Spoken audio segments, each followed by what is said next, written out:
कोई भी काम हमें तब तक असफल लगता है जब तक उसको हम करते नहीं। नमस्ते बच्चों, मैं सुगना।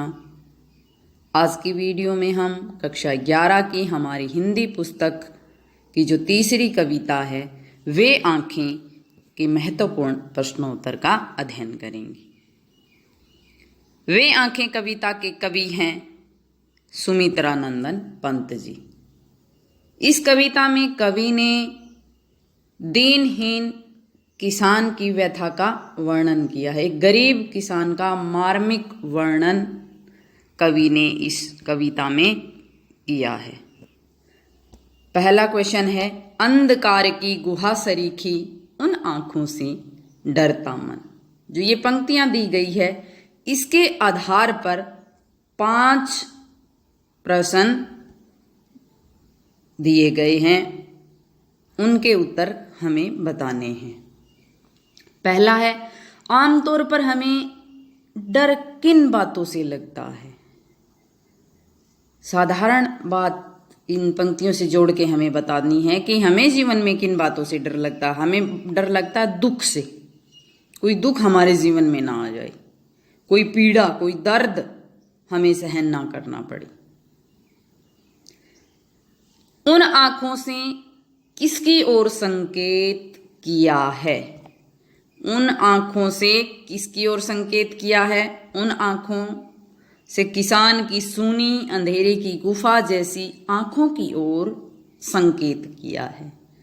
सूनी यानी कि किसान का कोई सहारा नहीं, अंधेरे की गुफा यानी कि बहुत पीड़ित दुख भरी आँखें किसान की। कवि को उन आँखों से डर क्यों लगता है? क्योंकि किसान ही सबका जीवन दाता है, वही अन्न पैदा करके सबको देता है और उसके जीवन में इतना अत्यधिक दुख है, तो फिर जिस जीवन दाता के जीवन में इतना दुख है तो बाकी की स्थिति कैसी रहेगी? इसलिए कवि को दुख भरी आंखें किसान की देखकर बहुत डर लगता है। डरते हुए भी कवि ने उस किसान की आंखों की पीड़ा का वर्णन क्यों किया? जब कवि डर रहे हैं फिर भी कवि ने कविता लिखी, इसका क्या कारण है? कवि के मन में वास्तव में भय है, किसान से होने वाली सहानुभूति है। किसान का वर्णन भी कवि इसी उद्देश्य से करता है कि समाज किसान की पीड़ा को जाने और उसे समझकर किसान की दशा सुधारने के लिए कार्य भी करे। कवि को डर लगता है, लेकिन डर तब हमें लगता है जब हमारे मन में दया भाव होता है, सहानुभूति होती है। तो कवि को किसान के प्रति सहानुभूति है, इसीलिए उसने इस कविता का वर्णन किया है। कवि ने किसान की पीड़ा का वर्णन किया है। 5वां है हमारा, यदि कवि उन आंखों से नहीं डरता क्या तब भी वह कविता लिखता? अगर कवि को डर ही नहीं तो फिर कविता लिखता? डर ही पीड़ा का अनुभव होता है। यदि वह न होता तो उद्देश्य के अभाव में कवि कविता नहीं लिख पाता। अब कवि को डर लगा किसान की आंखों को देखकर कि जिस जीवनदाता को इतने कष्ट हैं, फिर हम कैसे सुखी रहेंगे? ये मान लो कि हम अपने लिए ही डर रहे हैं, तो ये एक उद्देश्य हो गया कि समाज की भलाई कैसे हो सकती है जिस किसान को इतनी तकलीफ है। तो ये उनका एक उद्देश्य हो गया। इसलिए कोई कविता लिखी जाती है वो किसी उद्देश्य के लिए लिखी जाती है। इसीलिए कवि को अगर डर नहीं लगता तो वो कविता नहीं लिख पाते। कविता में किसान की पीड़ा के लिए किन्हें जिम्मेवार बताया गया था? कविता में किसान की पीड़ा के लिए जमींदार, महाजन, कोतवाल को जिम्मेवार बताया गया था और समाज के लोगों को। क्यों? क्योंकि जमींदार ने षड्यंत्रों से उसकी जमीन छीन ली थी उसके कारिंदों ने किसान के जवान बेटे को पीट पीट कर मार दिया। महाजन ने मूलधन में ब्याज की वसूली के लिए उसके घर, बैल, गाय तक नीलाम करवा दिए। आर्थिक अभाव के कारण इलाज न करवा पाने के कारण किसान की पत्नी मर गई और कोतवाल ने अपनी वासना की पूर्ति के लिए उसकी पुत्र वधू को शिकार बनाया। पीड़ा और लज्जा के कारण उसकी पुत्र वधू ने आत्महत्या कर ली। समाज उस पर होने वाले अत्याचारों को मूक दर्शक बनकर देखता रहा। कोई भी लोग उसकी मदद के लिए आगे नहीं आए। इसलिए कविता में कवि ने किसान की जो पीड़ा है उसके लिए जिम्मेवार किसको ठहराया? जमींदार को, महाजन को, कोतवाल को और समाज के लोगों को। पिछले सुख की समृद्धि आंखों में क्षण भर एक चमक है लाती। इसमें किसान के किन पिछले सुखों की ओर संकेत किया है कि किसान को जब पीछे अपने जीवन की याद आती है तो वो बहुत खुश हो जाता है। तो वो कौन सी यादें हैं बताना है कविता के आधार पर। जब किसान के पास प्राणों से लहराते प्यारे खेत, यानी कि उनके खेत थे किसान के, बैलों की जोड़ी थी, गाय थी, जवान बेटा था, स्त्री थी, पुत्री थी, पतोहू होती है बेटे की बहू थी, सबसे भरा पूरा घर बार था और सुखी था। यानी कि खेत भी थे और घर के सभी सदस्य भी थे। खेत की हरियाली को एक तिनका किसान के जीवन की हंसी खुशी थी। जवान बेटा उसकी आंखों का तारा था। आंखों का तारा यानी कि बहुत प्यारा। बैलों की जोड़ी थी और उजली गाय जो उसकी पत्नी के अलावा किसी को दूध नहीं निकालने देती थी। बैल थी, गाय थे, ये सब किसान के सुख भरे दिन थे। इन बातों से उसका मन सुखी रहता था।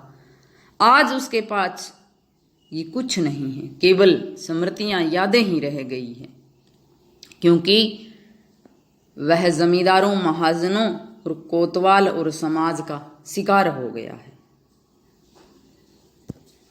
वे आंखें कविता का उद्देश्य क्या है? यह कविता पंत जी की प्रगतिशील दौर की कविता है।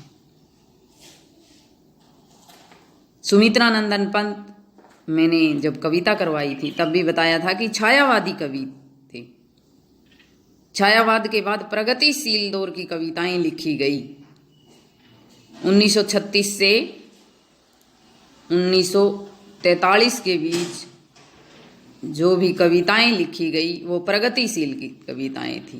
प्रगतिशील की यानी कि साम्यवादी विचारधारा की कविता। समाज के अंदर ना जाति के आधार पर, ना अमीर गरीब के आधार पर, उच्च वर्ग निम्न वर्ग कुछ ना हो, समानता का भाव हो सिर्फ। इस तरह की जो कविताएं लिखी गई थी उनको नाम दिया गया था प्रगतिशील। तो इसमें विकास की विरोधाभासी अवधारणाओं पर करारा कवि ने प्रहार किया है कि अगर देश प्रगति कर रहा है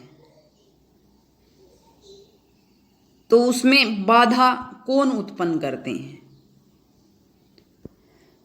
युग युग से शोषण के शिकार किसान का जीवन कवि को आहत करता है, चोट पहुंचाता है, दुखी करता है। दुखद बात यह है कि स्वाधीन भारत में भी किसानों को केंद्र में रखकर व्यवस्था ने निर्णायक हस्तक्षेप नहीं किया। यानी कि जब यह कविता दुष्चक्र में फंसे किसानों के व्यक्तिगत एवं पारिवारिक दुखों की परतों को खोलती है, स्पष्ट रूप से विभाजित समाज की वर्गीय चेतना का खाका प्रस्तुत करती है। कहने का मतलब क्या है कि जब देश गुलाम था तभी भी किसानों का शोषण होता था, और जब देश आजाद हो गया उसके बाद भी हस्तक्षेप का मतलब है उसके जीवन में कुछ सुधार नहीं किया गया, उसके साथ वैसा ही रवैया प्रस्तुत किया गया। और इस कविता में जो इस तरह के दुष्चक्र होते हैं, चारों तरफ से महाजन, जमींदार, सभी लोग उसका शोषण करें, और साथ ही कविता में किसान के व्यक्तिगत और पारिवारिक दुख कि जब उसकी फसल ऐसे बर्बाद हो जाती है, खेत उसके हड़प लिए जाते हैं, तो किस तरह से उसका परिवार है वो पूर्ण रूप से मिट जाता है, उसका घर कैसे बर्बाद हो जाता है।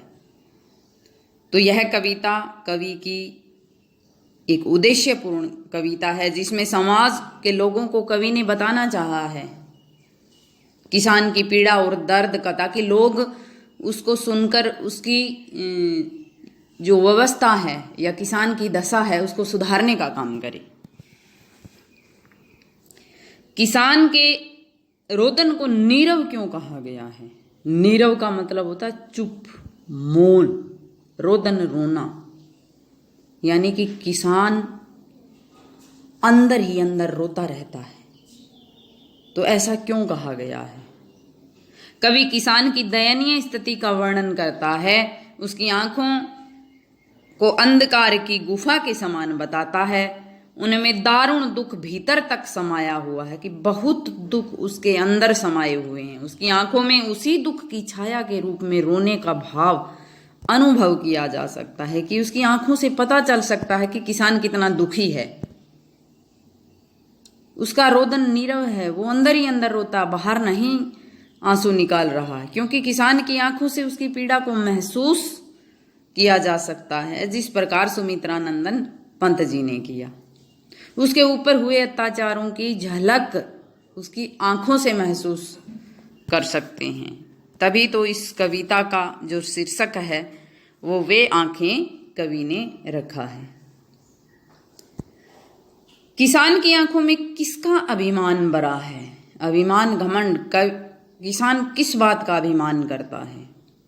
किसान अभिमान करता है जब हमारा देश आजाद हुआ तो उस आजादी का। किसान की आंखों में कृषक व्यवसाय का अभिमान है कि वो एक आजाद देश का किसान है। खेत की जमीन पर उसका स्वामित्व है, वो अपनी जमीन, अपनी फसल का घमंड करता है। वो खुद को अन्नदाता समझता है, वह दूसरों की सहायता करने पर भी घमंड करता है कि मैं दूसरों की मदद कर सकता हूं, उसको अभिमान है इस बात का। खेती से ही उनके परिवार का गुजारा होता है, तो वह अपने खेत, जमीन, अपने व्यवसाय पर अभिमान करता है। पुत्र और पुत्र वधू के प्रति किसान का क्या दृष्टिकोण था? यहां वह लिखा गया, दया आएगा, दृष्टिकोण यानी कि सोच, नजरिया, कि जो कवि ने कविता में एक किसान का वर्णन किया है, वो किसान अपने बेटे और अपने बेटे की बहू या अपनी पत्नी के बारे में क्या सोचता है। किसान पुत्र को अधिक महत्व देता है, उसी की याद के कारण उसकी छाती फटती है, सांप लौटते हैं। छाती फटती यानी कि असहनीय दर्द होता है, अपने पुत्र को याद करके रोता है। सांप लौटने का मतलब ईर्ष्या होती है महाजनों पर, जमींदारों पर, जिसके कारण उसके बेटे की मृत्यु हो गई। वह उसे अपना प्रमुख सहारा समझता था कि बेटा ही उसका सहारा होता है। किसान की नजर से पुत्र वधू को पुत्र के जीवित रहते हुए ही सम्मान मिलता है, कि अगर पुत्र जीवित है तभी पुत्र वधू काम आती है। पुत्र के मरने के बाद वह उसे पति घातिनी कहने लगा। वह स्त्री को पैर की जूती के समान समझता है। उसकी मान्यता है कि एक स्त्री जाती है तो दूसरी आती है।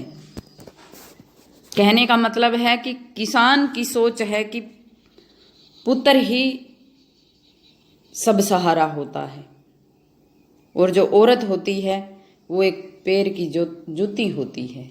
जिस प्रकार जूती फट जाती है, फेंक देते हैं, नई ले लेते हैं, उसी प्रकार अगर किसी पत्नी की या पुत्र वधू की मृत्यु हो जाती है तो शादी करके दूसरी स्त्री है वो लाई जा सकती है। इसलिए वो पुत्र को अधिक महत्व देता है और पुत्र वधू को महत्व नहीं देता अगर उसकी मृत्यु भी हो जाती है तो। नारी को समाज में आज भी उचित सम्मान नहीं मिल रहा। कविता के आधार पर स्पष्ट कीजिए।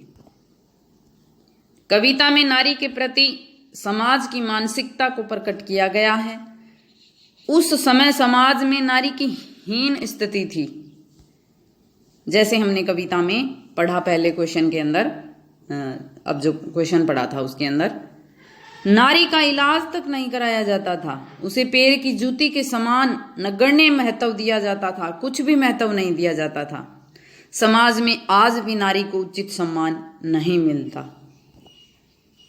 उसे अनेक आर्थिक सामाजिक अधिकार मिल गए हैं, परंतु उसका स्थान दोयम दर्जे का है, दूसरे दर्जे का। नौकरी करते हुए भी उसे सभी जिम्मेवारी पूरी करनी पड़ती है।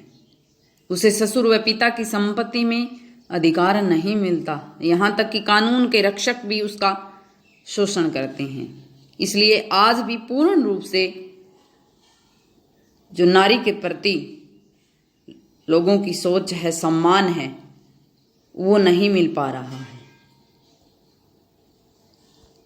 आशा है कि आपको सभी क्वेश्चन आंसर अच्छे से समझ में आ गए होंगे। धन्यवाद।